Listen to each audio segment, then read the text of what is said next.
Hello, everyone, and welcome back to Manga Reviews, the series where every week I talk about the manga and mangas that I've been reading. Now, before we continue, before we get into the meat of the whole thing, let me ask you something. What happens when the greatest Korean chef gets transported into a video game? And I know you might be wondering what that have to do with the manga I'm reading. Just be patient. Anyway, if you've read a lot of isekais, which I bet you have because I don't know, to be honest, I just believe the majority of people who watch anime are scale lovers.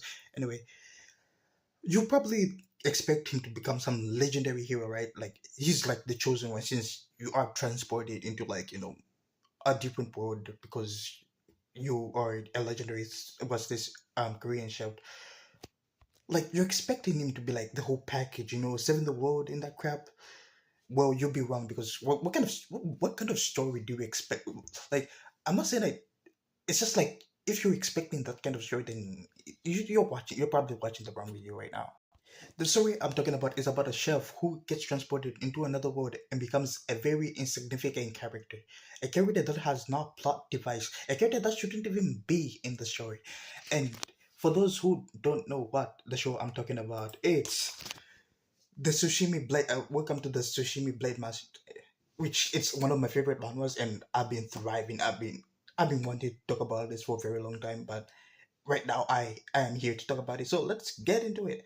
Let's talk about the story itself. Let's talk about the characters. Let's talk about the premise and stuff. Let's talk about the goods and the bads. Like I always say, there are no bads. They're always just goods. So let's get into it. Anyway, the story follows Chef Kim, a legendary Korean sashimi chef who kind of gets transported into a mobile game called Blessing M. Blessing M is like a game he used to play, so he knows the world, like really does know the world. He knows the characters and the event storylines that are probably going to happen.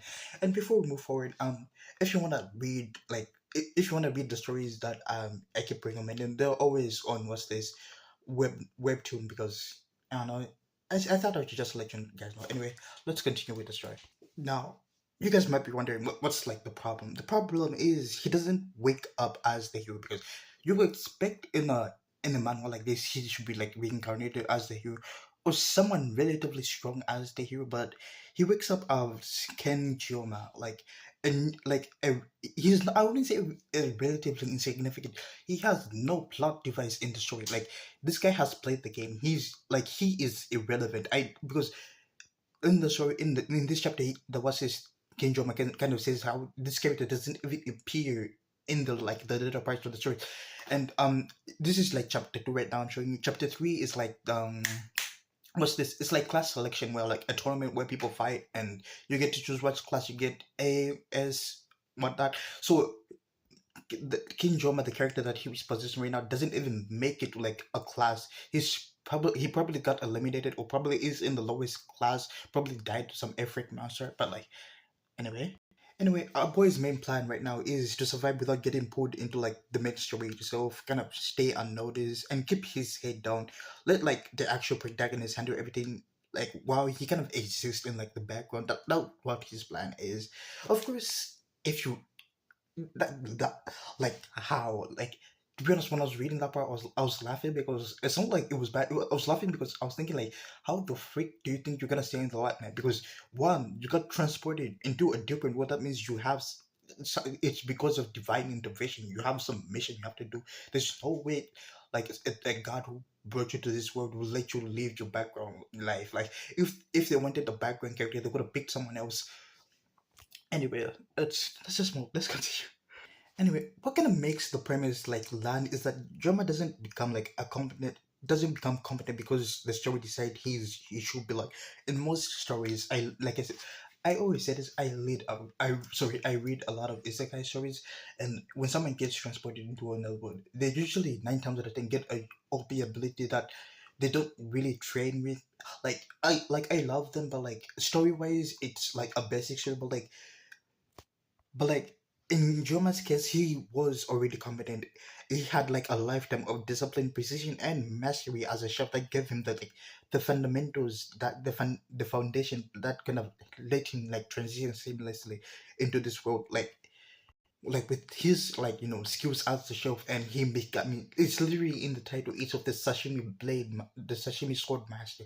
It kind of tells you that with the skills he learned as a sashimi chef, he kind of now he is like really competent in this story. He doesn't like, of course he gets help from like the blessing, he gets the sword god blessing. Of course he gets help from that, but like that blessing as well is a major handicap, because he can only use it for 30 seconds, but as I'm in like chapter 90 right now, which now he can use it for like a minute. But like in the beginning of the story, he could only, it was probably 15 seconds, and then moved up to 30 seconds. He has two blessings: the blessing of painlessness, where he can never feel any pain, and the soul god blessing. The painlessness is like a useless skill, but like since the blessing of the soul god puts so much strain on the body that we kind of need the what's this the blessing of painlessness. But like it only lasts about like 15, if I remember correctly, it only lasts about 15 to 30 seconds in the first parts of the chapters.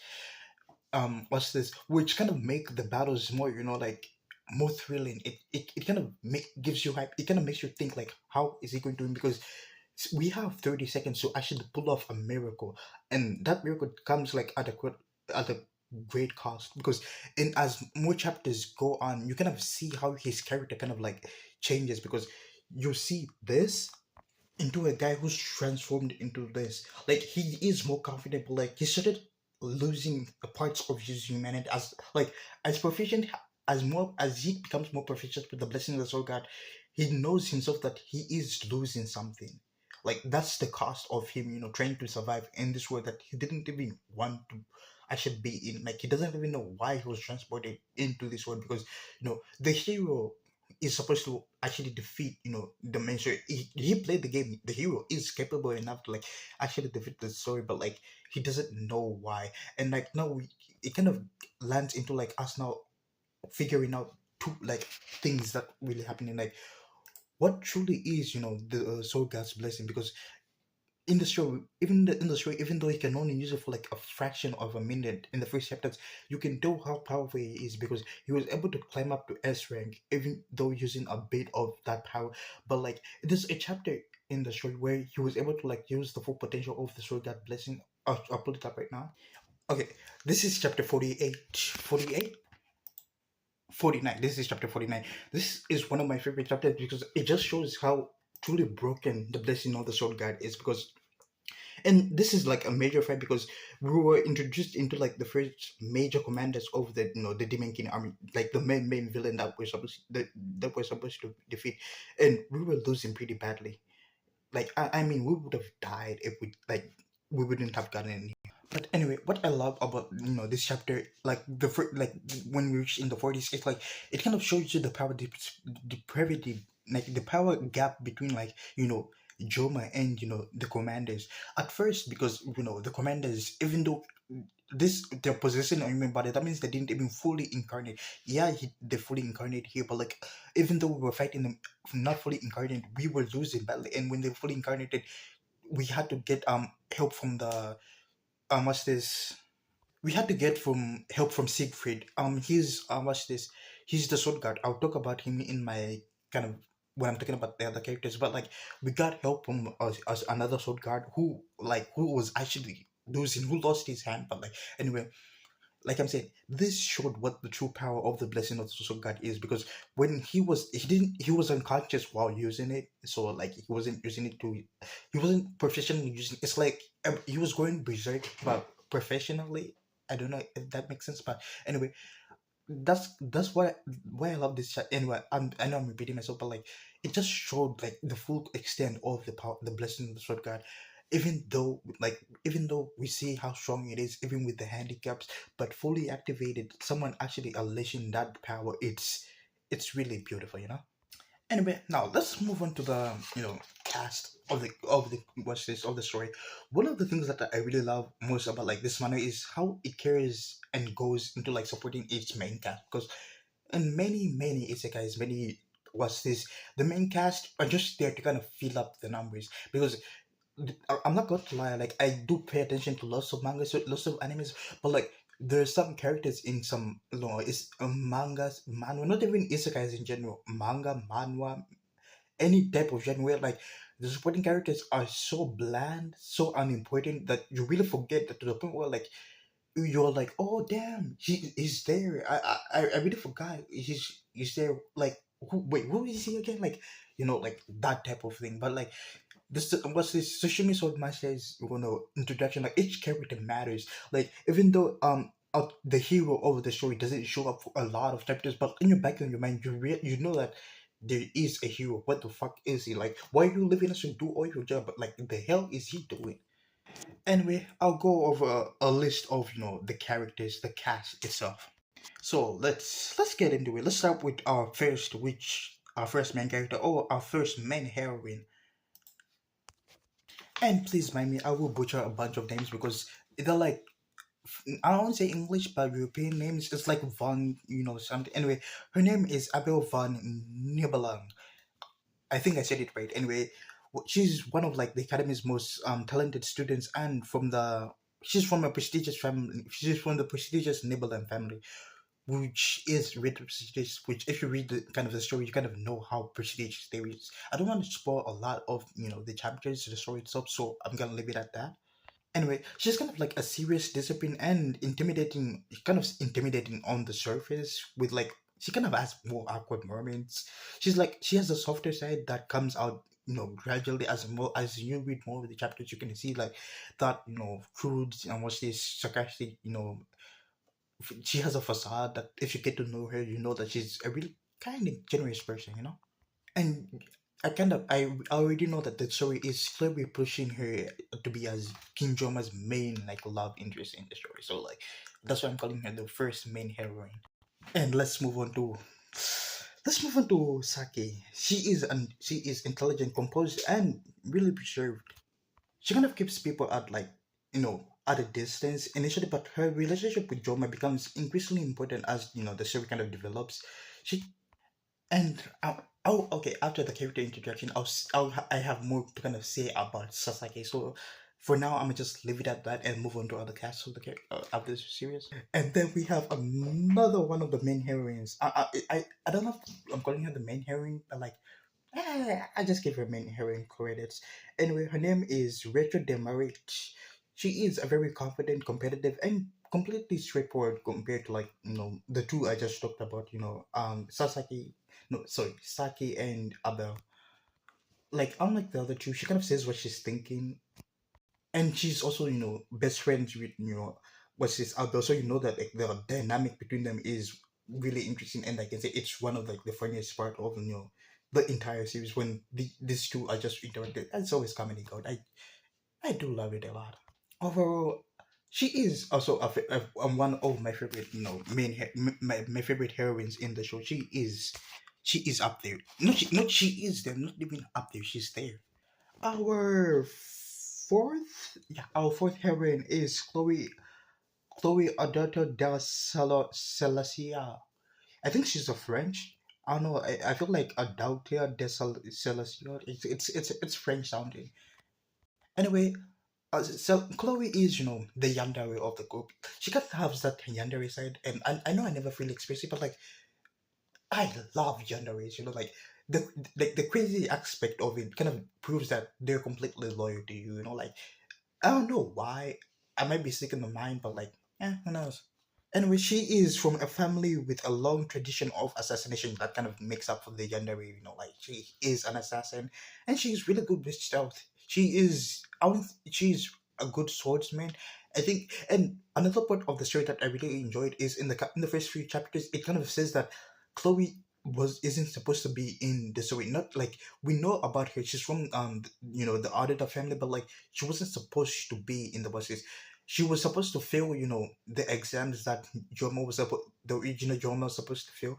But I like, we've seen the strength she kind of preserves, but in the first chapters, it shows that like the younger side of her is like a protective type of thing, where she kind of subconsciously puts herself, like she has, it's like a different personality of hers that kind of protects her, because a family of assassins, of course, they have cruel methods of training. I think she failed, the exams, and probably went back home, probably became an assassin type of thing. I know she became assassin, but like she didn't attend the school. I know she didn't. Now let's move on to the person who should be the main character of the story. He's Leon van Richard Reinhard, Reinhardt, Reinhardt. Anyway, he's the original protagonist of the game. This is where things kind of get genuinely interesting. Like Guillaume knows that Leon was supposed to be, the center of the story. Like he's supposed to be like Guillaume is supposed to be like Asia, yet his princess is already changing the narrative in ways that Leon's like original arc never even was supposed to go to, because most of the heroines which are supposed to be for Leon interact with us. We rarely see like Leon in the story. We see him here and there, but like it's kind of like he pops out of nowhere. It's like, oh god damn, it's like a jump scare. Like he was like, oh damn, he's there. Like in the back of your mind, Leon is there, but like you're just shocked to see him. You're like, oh, and well, I thought you left. Anyway, their dynamic is one of like the most compelling threads in the manga, because like it like Leon, the first couple of chapters when you see it, it looks like he could be like the same as Joe Man, with like transported from another world, but like it doesn't fully prove it, but like it doesn't even disprove it as well. So like you have theories running around like maybe Leon is also from he also got transported into the game, something like that. Like we just don't know much, because he doesn't show up in the story, because the story has the road isn't it's not focusing on Leon anymore, it's on Gioma. So we rarely see him. So that kind of explains much. Anyway, let's move on to our second, not our second, our sixth character in the game. He is one of my favorite side bros, and he is the funniest of the cast. Like he really brings the light heart of the story. His name is Speedwagon, and yes, that's his name. Like his name is kind of like ridiculous, but it doesn't matter, because he has great like energy. He is an intelligent person. He's really responsible for like the lighter moments in the story, when like when the story feels too dark, it kind of brings in that light, that shiny laughter, just make you guys keep on going, like that's what he is. He's just Speedwagon. Now I just remember the show for one of my character named Speedwagon. I gotta watch it. Anyway, he is like he's one of the bros. He's one of the homies. I really do like his character. I love him a lot. Like it's like I know this story is like people think it's a harem focus, but I doubt it is. But like we also have male characters, so it's not a female oriented character, but we also have some male characters who kind of appear, and they're also treated as characters instead of like side pieces who kind of come and go. Speedwagon is a buffer. He helps us in main quests. He appears, we're in like what's this, a club together with him. He appears 90% of the chapters. Yeah, maybe that if he doesn't appear, that means we are going on a solo mission, or like I showed you in chapter of what's this, 50 something, 40 something. He's not in the vicinity. Anyway, let's move on to the the two characters that kind of interest me a lot in the story. All right, this young and handsome gentleman is Siegfried von Nibelung. If you remember, Nibelung is anyway, sorry, he's Abel's grandfather and one of the legendary figures of the old generation, and important for understanding where Albert's kind of styling comes from.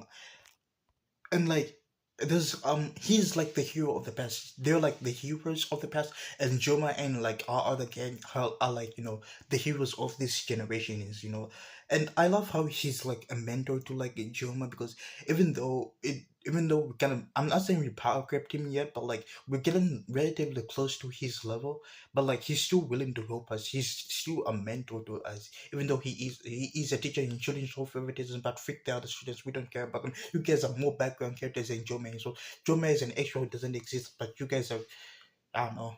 Anyway, and the final and the most well deserved weight is Medium Poison. Wow, like to be honest, I love her. Like I pray every day when I read this chapter that I get to see her, and I really hope she is one of like one of the girls will get, because like my head canon, this is a harem, and I know it is, Anyway, I hope she's also one of the girls that Jomo will beg, because I pray. Like, have you ever prayed for another guy to get a girl? Like, this is how I'm praying, you know? No, what's this? Media is the headmaster of, the academy, and she also kind of has a history with like the old legendary characters, and her presence kind of gives the academy another authority, of because we have, the old heroes, like Siegfried, who kind of look up to her. And in the episode, it shows she's not a pushover, but it's like she's good in magic, she's good in fighting physically. Like, she's just the best. I really hope Yoma bags her, because I would celebrate it like it's my own birthday. Anyway, the story is clearly setting up, Joma and Abel. Like, if you look at her, she is she is beautiful. Like, he's no other character I would even consider as more beautiful than her. Like, she is the underlying character. She is, the main girl. She was even the poster girl. This game was a gotcha. Like, dude had to spend thousands of dollars to actually bag her, and when he bagged her, he got transported to this world. Like, I would cry. But to me, Saki is best girl. Like, I said it. Like, I'm not even taking my words back. Like, and I'm not alone in this. This is the chapter I'm showing you right now. It's chapter 49.1, a bonus summer chapter where like the gang goes to the beach, and which, if you watch my videos, summer chapters are really my favorite of them all. But this chapter really highlights one of the best things that I. This is one of my favorite chapters. Is this chapter is also this chapter was also, like a popularity poll where like, the people could pick, which one was their favorite character. And as you all know, not maybe as you don't know, but Sasaki won first place, which in general it should be expected. There's no other best girl other than Sasaki. Anyway, if you enjoyed the video, please leave a like and subscribe. I'm Hunter, and see you in the next one. Bye bye.